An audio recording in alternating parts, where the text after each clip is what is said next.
por el control. Sí. ¿Quieres? Hola, buenos días a todos. En primer lugar, enhorabuena por y por las personas que han estado en la realización de la misma.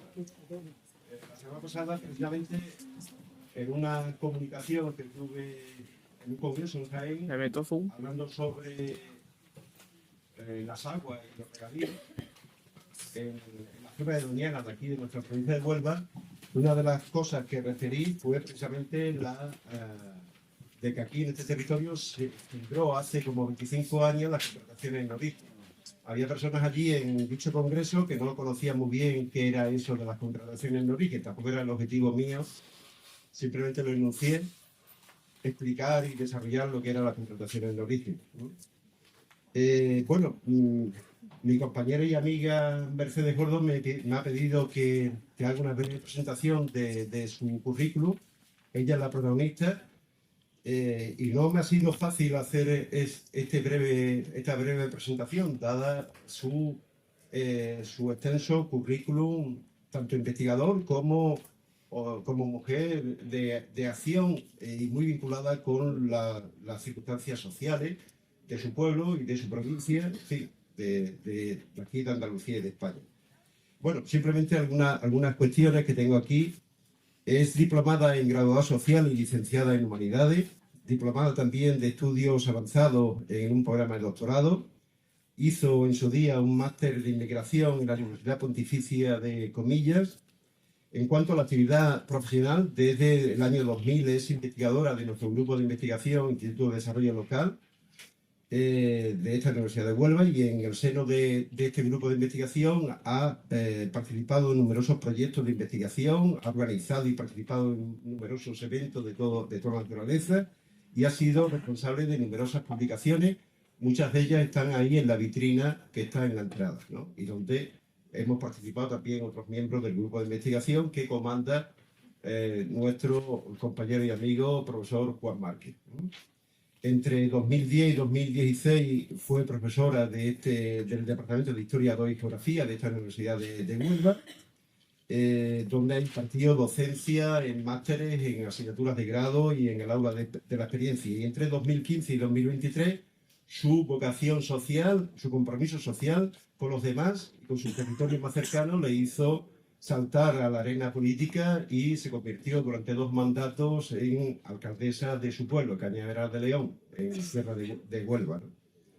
Desde 2024 es autónoma, siendo responsable de una empresa que se llama Repuebla Arte, ¿eh? Se trata de una consultora social cuyos servicios incluyen el asesoramiento para realizar una gestión ética de las migraciones circulares y potenciar sus implicaciones en materia de ecodesarrollo, elaborando los necesarios estudios y realizando actividades de formación y difusión sobre las mismas. Y un ejemplo de esa acción son estas jornadas, ¿no? Actualmente está trabajando en proyectos sobre esta temática con Honduras y colabora en un proyecto sobre retorno productivo de inmigrantes a Senegal.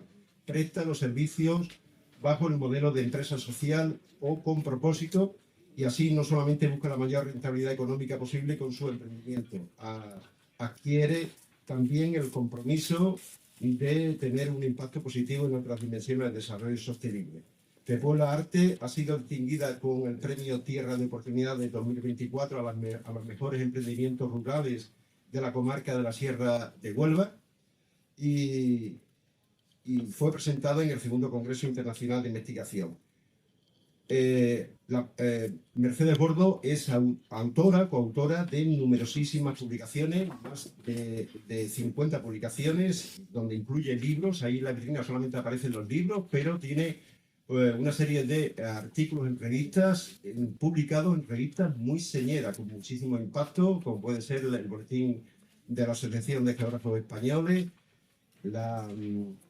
y la revista de cuadernos geográficos de la Universidad de Sevilla o cuadernos de geografía de la Universidad de Valencia.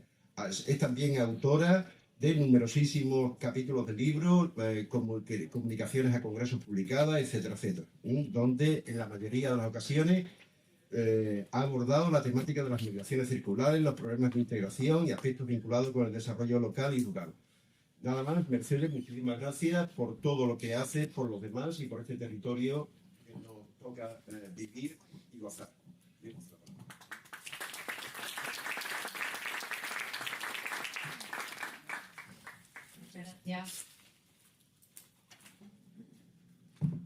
Muchas gracias, José Manuel, por tu presentación, siempre desde el cariño. Y bueno, pues por contextualizar un poco la jornada, hayamos pensado en hacer una pequeña ponencia. Como vamos muy justo de tiempo, no me voy a extender mucho, la letra me va cortando, pero como digo, por tener una contextualización. El objetivo es analizar cómo se ha ido creando lo que se conoce hoy día como el modelo de Huelva de migraciones circulares, cuál ha sido su implantación, su evolución y las causas que explican este protagonismo a nivel nacional. Bueno, hay que partir de la base de que en nuestro territorio, en nuestra provincia, se empezó a gestar una agricultura que entonces se llamaba Nueva Agricultura, que el compañero Juan Márquez es uno de los máximos investigadores de esta temática, y vimos cómo nuestras arenas improductivas de la zona del sur de nuestra provincia pues se convertían, aplicando las nuevas tecnologías de aquel momento, sobre todo los cultivos forzados bajo plástico y la fertirrigación, pues se convertían en unos arenales, o sea, pasaron de ser unos arenales improductivos a convertirse en unos territorios muy dinámicos, muy potentes a nivel agrícola, y generando una importante competencia con otros territorios tradicionalmente agrícolas. Como digo, se aplican nuevas técnicas, se ponen en cultivo nuevos espacios, se ponen en cultivo nuevos tipos de cultivo, fundamentalmente las berries, los cítricos, y estos destinos, o sea, los destinos de estos productos va a ser los mercados internacionales, y también hay un pequeño avance en la agroindustria, que creo que sigue siendo el gran hándicap todavía de nuestra provincia, que gran parte, o sea, de la producción no hay un procedimiento agroindustrial, más allá de lo que es el manipulado de los cítricos, de las berries. Sí que hay alguna empresa de zumo en la zona, pero digamos que el potencial agroindustrial pues sigue siendo bastante limitado. Estos cultivos pues se asentaron fundamentalmente en las comarcas del Condado Litoral y luego pasaron también a la comarca de la costa. En nuestra provincia tenemos tenemos, digamos, el modelo de desarrollo al revés. Normalmente la zona desarrollada está en el norte. Nosotros la zona desarrollada la tenemos en el sur de la provincia. Ahí es donde se concentra el mayor dinamismo de estos cultivos, y al calor de esos cultivos pues se ha generado un importante mercado de trabajo y un importante crecimiento de la población. Podemos ver, bueno, como decía, el norte está en el sur, y cómo se han ido repartiendo estos cultivos de fresa, frambuesa, arándano y naranja y otros cítricos. Estos espacios, como decía, se han convertido en unos focos muy importantes de atracción de mano de obra para cubrir las distintas faenas que han generado estas actividades agrícolas, desde la preparación del terreno, el abono, la plantación, etc. Todos conocéis cuál es más o menos el proceso productivo. Además, se da una situación añadida, que es las serias limitaciones que hay para mecanizar esas fases del proceso. Lo que quiere decir que la mayor parte sigue siendo necesario que lo haga pues la mano de obra humana, los propios trabajadores y trabajadoras. Como decimos, se genera una importante demanda de mano de obra. ¿Cómo se ha ido cubriendo o cómo ha sido la evolución de cómo se cubría inicialmente a cómo se llega a la situación actual? En un primer momento fueron los trabajadores locales quienes hacían frente a estas demandas de los empresarios, de los agricultores. Sin embargo, pues a medida que fue avanzando la superficie, que los cultivos se fueron haciendo más intensivos, que se fueron diversificando los cultivos que además coincidían en su fase de producción, pues fue necesario ir incrementando poco a poco la mano de obra. Y empezaron a llegar también, pues ya no era suficiente solamente la mano de obra local, sino que fue necesario incorporar trabajadores del resto de la provincia de Huelva, incluso trabajadores de otras zonas, fundamentalmente llegados de las sierras de Sevilla y de la provincia de Cádiz. Y también, pues, algunas otras personas del territorio nacional, sobre todo de las inmediaciones. A esta mano de obra se incorporaban algunas personas extranjeras, que eran fundamentalmente originarias del Magreb, o personas de origen portugués, en su gran parte de etnia gitana, que venían con toda su familia y se asentaban en la zona durante el tiempo que duraba la campaña. El sector pronto vio que su incremento de necesidades de mano de obra pues no se podía cubrir solamente utilizando esos sistemas de contrataciones. Y además había un problema porque con motivo del inicio de las campañas pues se provocaban efectos llamadas que hacía que llegasen a la zona un número de trabajadores y trabajadoras muy por encima de las necesidades que realmente luego iba a haber de contratación, y también muy desarticulados, sin tener un contacto previo con la empresa, sin tener una oportunidad real de contrato. Entonces, eso hizo que con el paso del tiempo se hizo necesaria tener una vía más segura que garantizase las necesidades de mano de obra que demandaba el sector agrícola. Y fue el motivo por el que poco a poco se fueron implantando los contratos en origen. En esta gráfica podemos ver cuál era la situación en la temporada 1999-2000, donde tenemos que las personas que trabajaban en la campaña, había un porcentaje muy elevado de personas de Portugal, prácticamente el 50%, un 30% llegados del Magreb, y luego ya pues un pequeño porcentaje del 10% de Europa del Este, de un 6% de África subsahariana y un 4% de otros países. Esa situación va a sufrir un cambio importante, sobre todo a partir del año 2000, porque el sector empieza a utilizar la fórmula de la contratación de lo que hoy se conoce como gestión colectiva de los contratos en origen y que inicialmente empezó a denominarse pues, los cupos o los contingentes. ¿Cómo fue esa implantación? Bueno, pues en el año 1985 se aprobó la primera ley de extranjería que ha tenido España. Y llama la atención que se aprobase en ese año y llama la atención que fuera tan sumamente restrictiva. Pero había un motivo que justificaba el porqué, bueno, hay un motivo para el legislador de que lo aplicara con ese carácter. Y era que el 1 de enero de 1986 España iba a formar parte de la Unión Europea. De manera que España se convertía en esa frontera sur que debía hacer de tapón, de control de la frontera para evitar que las personas extranjeras llegasen pues, a lo que era el núcleo rico de la Unión Europea de entonces, Alemania, Italia, Francia, estos países. De ahí que, como digo, la ley del 85 fuera, la primera ley de extranjería que hubo en España, fuera tan sumamente restrictiva. El que fuera tan restrictiva dio lugar a que hubiera una contestación social importante en las calles. Por parte de las organizaciones sociales se llevaron a cabo distintas movilizaciones que dieron como resultado que en el año 91 se aprobara una proposición no de ley en la cual se establecieron lo que son las bases de la política de inmigración que hay en España, que son las mismas que existen actualmente, que son las mismas que existen en la Unión Europea, y esas políticas se basan en 3 pilares fundamentales. Primer pilar, control de flujo migratorio. Es, digamos, el pilar estrella de la política de inmigración en España y en la mayor parte de los países económicamente desarrollados.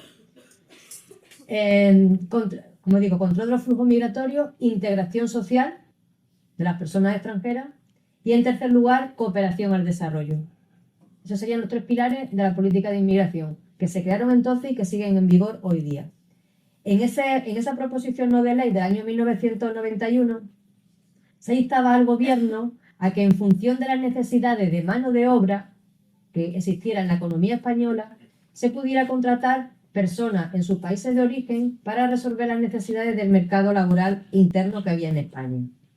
Eso dio lugar a que a partir del año 93 se estableciera la figura del contingente, que anualmente establecía unos cupos de trabajadores para que vinieran a trabajar. Sin embargo, estos mecanismos inicialmente no tenían en cuenta las particularidades de los trabajadores agrícolas de temporada. Era el mismo procedimiento que se utilizaba para contratar un temporero para Jaén o para Almería, era el que se utilizaba para contratar una persona para el servicio doméstico o para la hostelería. Entonces, la falta de criterios específicos que dieran agilidad a las demandas del sector agrícola, pues hicieron que esto fuera dando paso y fueran avanzándose hasta y afilando en el modelo.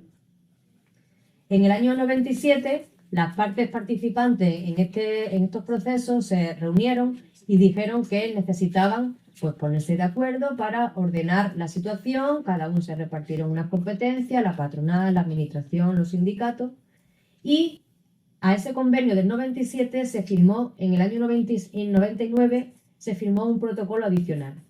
Y en este protocolo adicional se decía que con independencia de las contrataciones que existieran en España, se podría abrir la vía de establecer una experiencia piloto para traer temporeros, no ya que estuvieran en España, sino que vinieran de sus países de origen. Y en el año 2000, la cooperativa Cora, de aquí de nuestra zona, hizo la primera experiencia piloto en la provincia. Y trajeron a personas, un grupo de personas de Marruecos y un grupo reducido de personas de Polonia. Posteriormente, en el año 2000, se aprobaron las leyes, la 4.2000 y la 8.2000 de extranjería, que son las leyes que siguen en vigor actualmente con un montón de modificaciones que han tenido lugar desde entonces. Y ahí, en esa normativa, ya en la ley 4.2000, ya se establece que el contingente tiene unas particularidades específicas y que tiene que ser tratado, pues, atendiendo a esas particularidades, se establece un procedimiento específico. Además, también se establece que a la hora de contratar estos temporeros en sus países de origen, se van a establecer una serie de acuerdos con los países para que se agilicen esas contrataciones. Obviamente, esos acuerdos no regulan solamente lo que es el contenido para las contrataciones agrícolas, sino que además establecen una serie de cláusulas de control de flujo migratorio. De manera que cuando hay personas que, por ejemplo, son detenidas en España porque se encuentran en situación de irregularidad administrativa o porque han cometido cualquier otra irregularidad, pues existen unos cauces para agilizar que estas personas puedan volver a sus países de origen. Todo eso se marcaba en esos acuerdos. En el año 2006, pues lo mismo que en 1997 las partes se habían reunido, pues en el 2006 se vuelven a reunir y dicen, oye, tenemos que seguir perfilando el modelo, tenemos que seguir avanzando. Y finalmente, en el año 2009 fue cuando, con la modificación de la ley de extranjería de ese momento, ya se incluye en el ordenamiento jurídico la figura de la gestión colectiva de los contratos en origen con este nombre, la GECO. Actualmente, como sabéis, cada año se aprueba una orden GECO a finales de año que regula todo el procedimiento de contratación que complementa lo que se establece en la ley de extranjería y, en la ley orgánica de extranjería y en el reglamento de extranjería, ¿vale? Y en esa orden, pues como digo, pues se establecen esas cuestiones complementarias. ¿Qué objetivo ha tenido y tiene el contingente o la GECO? Por un lado, atender de manera rápida y eficaz las necesidades de mano de obra que presenta el sector empresarial, evitar un efecto llamada, impidiendo que se presenten en las localidades de trabajadores que no tienen un contacto ni siquiera con la empresa, que no saben si van a ser contratados, pues para evitar ese tipo de cuestiones. Y luego también busca garantizar una vía segura para la inmigración. Ya se estableció una distinción entre lo que son las contrataciones estables y las contrataciones de temporada. Y también es muy llamativo ver cuál ha sido la distribución geográfica y por actividad. Por actividad, en el contingente de temporada o en la GECO, el auténtico protagonista ha sido las actividades agrícolas. Han sido los que han acaparado pues, por encima del 95% a nivel nacional. Y en cuanto... Ahora veremos en cuanto a la implantación territorial. Las empresas tanto las empresas como los trabajadores y trabajadoras que van a participar en estos procesos, en estos circuitos, van a tener que cumplir una serie de requisitos que están establecidos en esta normativa. Una cuestión fundamental es verificar la situación nacional de empleo. Es decir, el modelo es un modelo proteccionista del mercado laboral interno, del mercado laboral español. De manera que antes de poder ofertar un puesto de trabajo a una persona que se encuentre en su país de origen, requiere que el Servicio Público de Empleo emita un certificado que acredite que no hay ni trabajadores españoles, ni trabajadores de la Unión Europea, ni trabajadores extranjeros de terceros estados autorizados a trabajar en España que estén dispuestos a cubrir ese puesto de trabajo. Solo cuando se dan esas condiciones se puede iniciar el procedimiento de las contrataciones en origen. La empresa pues también tiene que cumplir otros requisitos de estar al corriente de Hacienda y Seguridad Social, garantizar una actividad continuada a los trabajadores y trabajadoras, organizar los viajes, facilitar un alojamiento digno. En los 3 últimos años, por ejemplo, no puede haber amortizado el puesto que va a ofertar, o si ha presentado una oferta no puede haber desistido de ella, tiene que haber cumplido con esos trámites. La persona trabajadora también está obligada a cumplir una serie de requisitos, unos fundamentales que tiene que encontrarse en su país de origen cuando se va a tramitar todo este procedimiento, tiene que aportar un certificado médico de antecedentes penales, que suponen una garantía también para la seguridad nacional, para evitar que pueda haber ningún tipo de problemas de salud pública y para evitar también pues, problemas que pueda llegar una persona con antecedentes penales o con causas importantes. Tiene que formalizar el contrato antes de de entrar en España y otra cuestión importante es que tiene que cumplimentar también su compromiso de retornar. De manera que una vez finalice su contrato, que tiene una duración máxima de 9 meses actualmente, pues está obligada a regresar a su país, no solamente a regresar, sino tiene que acreditar ante la administración, la representación consular allí, oye, que he regresado, séllame el documento, porque eso me va a dar una garantía de que al año siguiente voy a poder volver a ir mediante ya una oferta nominativa. Aquí en este gráfico podemos ver cómo desde la campaña 2000-2001 que se hizo la experiencia piloto y que he de decir, y todos los que participaron en ella coinciden en que la experiencia fue muy negativa, porque la mayor parte de las personas que llegaron abandonaron su puesto de trabajo, no se mantuvieron en el mismo hasta la finalización del mismo y no retornaron a su país. Sin embargo, el sector fue consciente de que pese a esa mala experiencia tenían que seguir apostando por esta vía porque consideraban que era la más correcta y la que le ofrecía mayores garantías para una gestión correcta de los flujos migratorios y de cubrir sus necesidades de mano de obra. Y poco a poco el crecimiento fue exponencial. Creció de una manera muy importante con contrataciones que se llevaban a cabo en Marruecos, pero también en aquellos países del este antes de que se incorporasen a la Unión Europea con los que ya se había firmado acuerdos, como es el caso de Polonia y luego con posterioridad de Rumanía y de Bulgaria. Aquí en la gráfica podemos ver cómo a partir del año 2007, la campaña 2007-2008, hay una caída muy importante en los volúmenes de contrataciones. Esto se debe a 2 factores fundamentales. Por un lado, el hecho de que a partir de ese momento, Rumanía, Bulgaria, Polonia ya tenían la total libertad de circulación laboral. Sabéis que una vez que se incorporan a la Unión Europea tienen un plazo, por lo general tenían un plazo de 2 años de moratoria, durante los cuales a efectos laborales serían considerados como de terceros estados, ¿vale? A partir de esa campaña, estas personas tenían sus plenos derechos laborales y podían ser contratados como cualquier español, con lo cual ya dejan de aparecer en las estadísticas de las contrataciones en origen. Y por otro lado, nos encontramos con una recesión económica importante que hace que los cupos autorizados por parte de la administración pues se reduzcan de manera importante.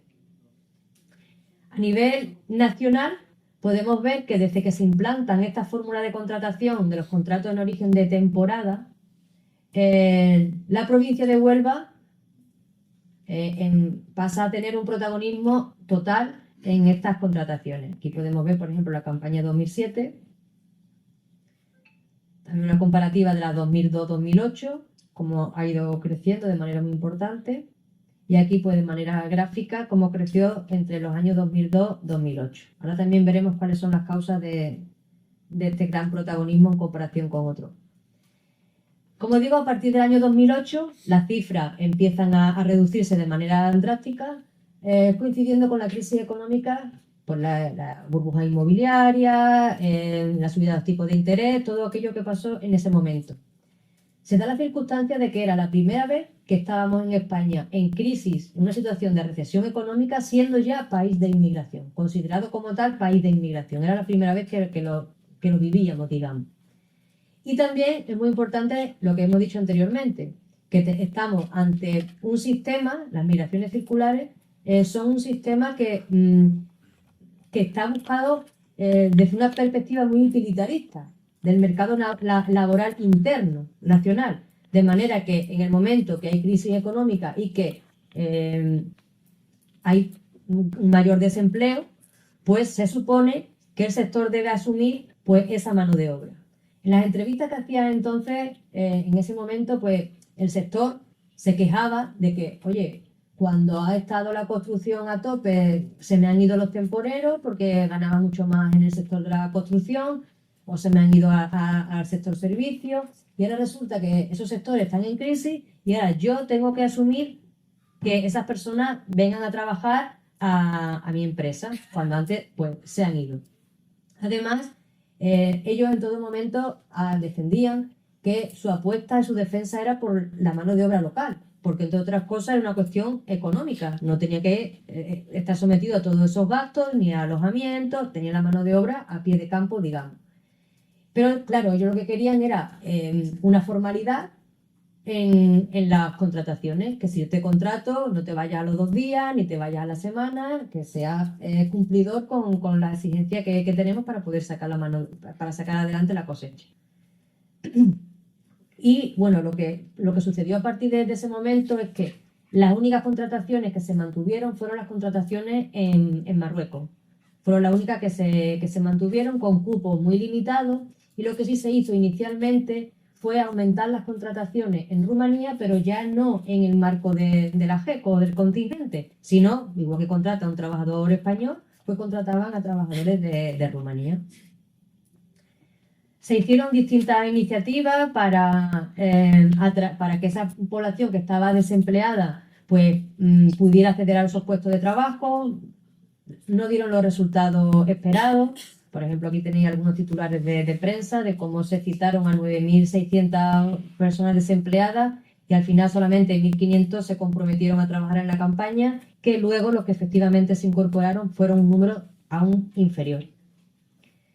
El procedimiento no creo que tenga que detenerme en el mismo porque la inmensa mayoría lo conocéis.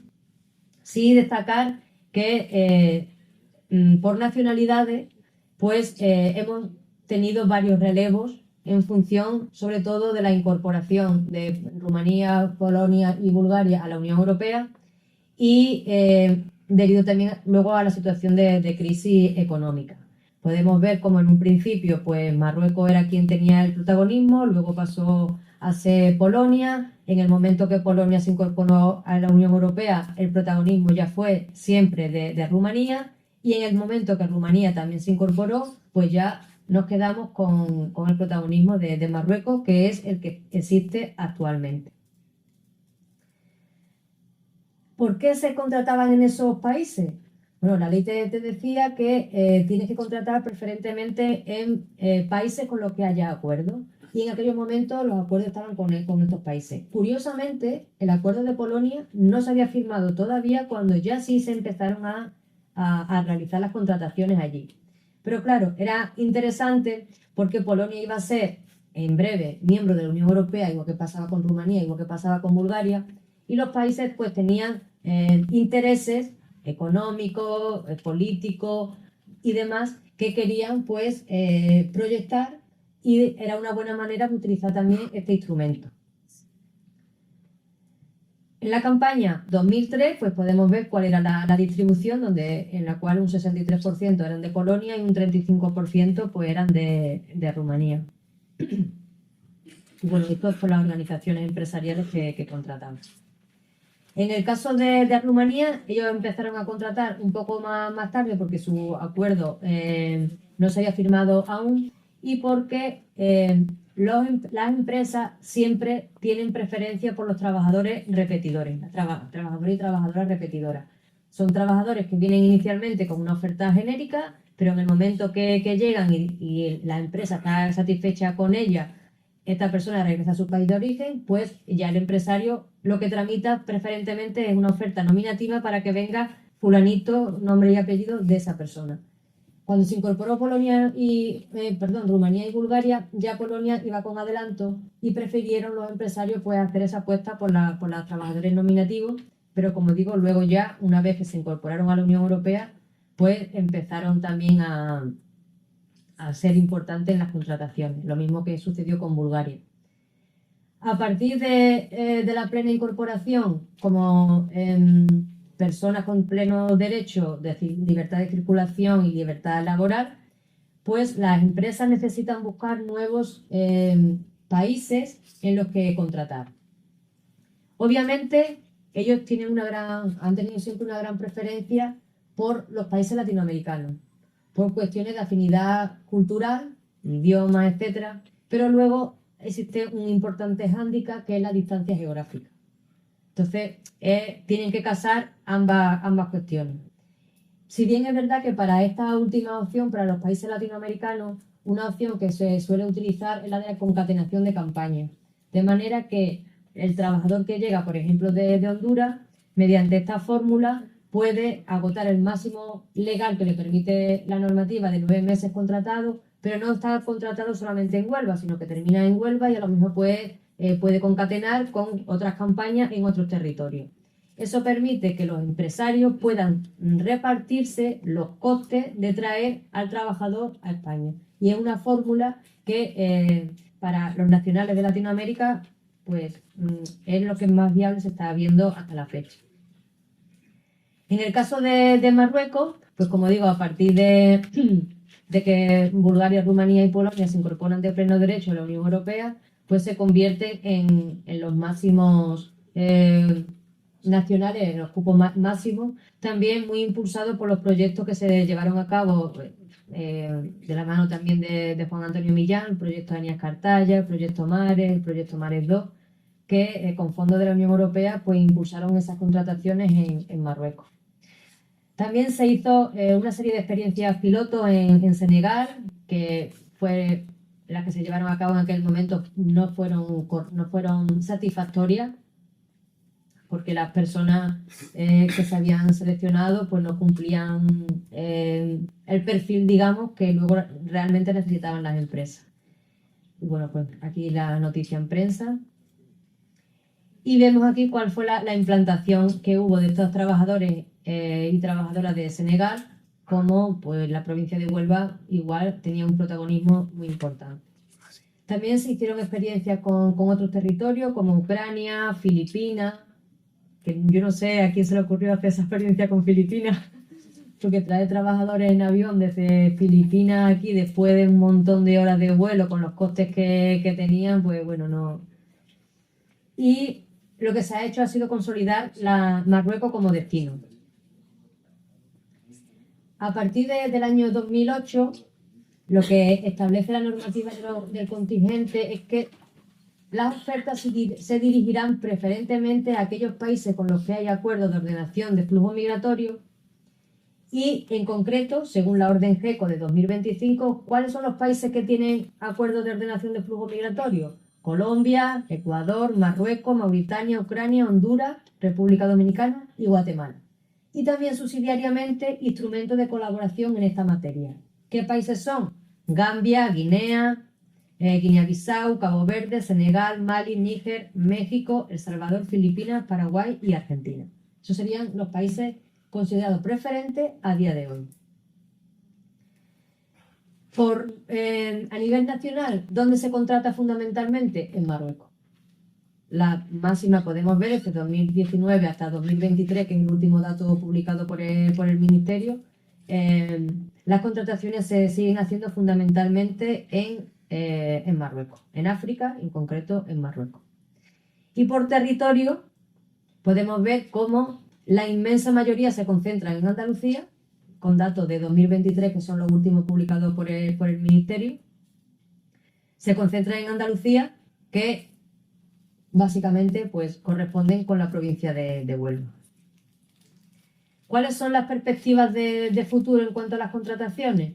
Pues fundamentalmente se está apostando por Honduras, Colombia y Ecuador. Me llama la atención cuando se dice vamos a hacer una experiencia piloto en Colombia y Ecuador. No, ¿cuántas experiencias piloto se van a hacer en Colombia y Ecuador? Ya se han venido aplicando estos procedimientos con anterioridad. No se puede hablar de que sea una experiencia piloto. ¿Que queremos retomar contrataciones en ese país? Estupendo. Pero volver a decir experiencia piloto, pues no tiene mucho sentido.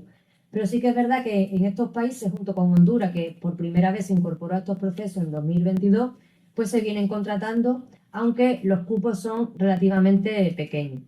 Y este año, por primera vez en esta campaña, se ha incorporado pues, Guatemala a esta contratación. Bueno, aquí no vamos a pararnos en esto. ¿Cuáles son las razones del éxito del modelo Huelva? ¿Por qué Huelva tiene estos volúmenes de contratación en comparación con lo que sucede con otros territorios que tienen campañas agrícolas? A esto se trató de dar también respuesta con el proyecto Mares 2 y llevamos a cabo una investigación, que hay un trabajo que está publicado, que creo que también está ahí puesto, que se trataba con el que se pretendía analizar si era exportable lo que se hacía en la provincia de Huelva, si era exportable a otros territorios, como por ejemplo Jaén, o el cultivo del olivar en Jaén, los invernaderos de Almería, el olivar de Jaén. Entonces hicimos una serie de estudios para ver si era o no era exportable. Y lo que sí llegamos a una serie de conclusiones. Para empezar, y se ha expuesto en la inauguración, en la provincia de Huelva se ha logrado un entente cordial entre todas las partes que no es fácil conseguir hasta la fecha en otros territorios. Administración, patronal, sindicatos se han puesto, obviamente con sus diferencias, porque no vamos a decir que esto sea una balsa y que vaya todo genial, pero sí que han llegado a un entente cordial, digamos, para tratar entre todas las partes de sacar adelante estos procesos. Y esto no se ha conseguido igualmente, además hay notas de prensa, por ejemplo en Extremadura, que no se ha conseguido llegar a estos acuerdos. También la provincia de Huelva se caracteriza, estas zonas de agricultura de vanguardia, se caracterizan por tener cultivos agrícolas que generan mucha riqueza y que además son cultivos sociales, generan mucha mano de obra. Y además esos cultivos en muchas ocasiones van a coincidir en el tiempo, con lo cual es necesario cubrir las necesidades de fresa, de arándano, de frambuesa, de mora, además en algunos periodos también de los cítricos. Entonces, eso hace que haga falta mucha mano de obra. Luego también la duración de las campañas. Todos sabéis que el procedimiento de contratación a través de GECO no es fácil, es muy burocrático, requiere mucho tiempo y si tú vas a contratar a una persona para traerla a recoger la aceituna durante 3 semanas, es que al empresario no le merece la pena hacer todos esos trámites para tenerlo contratado tan poco tiempo. Luego también está una cuestión de los propios costes. No le interesa ni siquiera al propio trabajador venir de Honduras, de Guatemala, para trabajar 3 semanas, teniendo en cuenta que luego tiene que pagar su viaje de regreso, para trabajar en un periodo muy corto. Aquí la duración de las campañas es suficientemente larga en el tiempo para hacer atractivo acudir a la vía de la FECO. Y luego, la duración de la campaña hace que termina la campaña y se acaba la actividad. Las actividades son, digamos, también puntuales, prolongadas en el tiempo, pero puntuales. No sucede como, por ejemplo, en Almería, donde la actividad es permanente a lo largo del año. Y eso ha hecho que en torno a esos cultivos se haya sentado de manera permanente población para atender esas necesidades. Aquí termina la campaña y no hay trabajo, con lo cual las personas se van y al año siguiente es necesario volver otra vez a reclutar la mano de obra. Y luego también pues, ha sido importante el apoyo que se ha recibido a través de la financiación de fondos europeos o actualmente, si vemos las estadísticas de a quién concede el Ministerio las subvenciones, vemos que son fundamentalmente la provincia de Huelva. Aparecen citricultores, UPA, Asaja, Fresh Huelva, porque son los que están dinamizando esta fórmula. Y esta modelo o esta vía de contratación, con sus virtudes y con sus defectos, y también se ha apuntado en la mesa anterior, está siendo referencia para muchos otros países. Aquí podemos ver una foto con representantes del gobierno de Corea del Sur, que en el año 2018 vinieron a entrevistarme porque estaban interesados en aplicar este modelo a su país porque necesitaban mano de obra para determinadas actividades y no sabían cómo reclutarla. Entonces, bueno, pues me entrevistaron para estos temas. Como digo, el modelo, también se ha dicho en la mesa anterior, tiene margen de mejora y es necesario que sigamos avanzando en mejorar estas cuestiones. Por nombrar solamente algunas de las cuestiones que considero que se deben mejorar, pues por un lado la tramitación administrativa. Es muy burocrática, requiere la intervención de muchas administraciones distintas y sería importante agilizar esos procesos. También a eso se suma que las administraciones carecen del personal suficiente para atender con más agilidad, incluida la propia inspección de trabajo, para agilizar pues, todas estas cuestiones. Los cupos también son limitados. Las empresas siempre solicitan unos cupos superiores a los que finalmente se autoriza por parte de la administración. Existe desinformación de los trabajadores pese a que se les da la información, incluso la OIM participa en esos procesos formativos. Pero siempre al final, me he encontrado, por ejemplo, casos el año pasado de que había trabajadores que se quejaban de que la empresa me está estafando porque no me está pagando, me hace pagar la luz del alojamiento. No, perdona, es que eso puede hacerlo la empresa. Que es verdad que hay empresas que no lo hacen. Sí, la ley lo que dice es que tiene que facilitar un alojamiento gratuito, pero los suministros hay empresas que los cobran y eso está en el marco de la normativa. Pues hay veces que eso genera pues conflictos por malos entendidos entre unos y otros. Luego también es importante agilizar los costes porque para los trabajadores supone unos costes importantes pues todos estos trámites de certificados médicos, certificados penales, la postilla de todos los documentos. Entonces, bueno, pues estas cuestiones se irán abordando en las mesas siguientes. Y por último, digamos que estamos, en los últimos años hemos dado un paso más importante y estamos pensando ya no solamente en traer mano de obra aquí, que estas personas trabajen, sino también pensando en las implicaciones que todos estos procesos tienen en materia de codesarrollo. Un modelo win-win-win, con todos los puntos suspensivos de win que pueda haber, porque, como decía, estas personas vienen, prestan un servicio, suponen un beneficio para la empresa, suponen un beneficio para las localidades en las que se asientan, para todo el clúster que existe en torno a ellas. Es un beneficio para ellos mismos y sus familias y es un beneficio para sus comunidades y sus países de origen. Entonces, en los últimos años están habiendo distintos proyectos que trabajan esta temática que luego se van a desarrollar en un panel. Simplemente los voy a enunciar. Estaría el proyecto Guafira con Marruecos, donde participa también cooperativas agroalimentarias. Desde Acción contra el Hambre también se ha llevado a cabo una investigación sobre estas cuestiones financiada por el Banco Interamericano de Desarrollo, en el cual también participé yo. Actualmente, la propia fundación tiene un proyecto financiado por la AECI, con la universidad, con cooperativas agroalimentarias, en el cual también colaboro. Y otro proyecto que también existe es el proyecto que tiene Diputación con la empresa Agromartín y con CEPAIN, que también lo van a presentar. Entonces, pues bueno, muchas gracias a todas y todos por vuestra atención.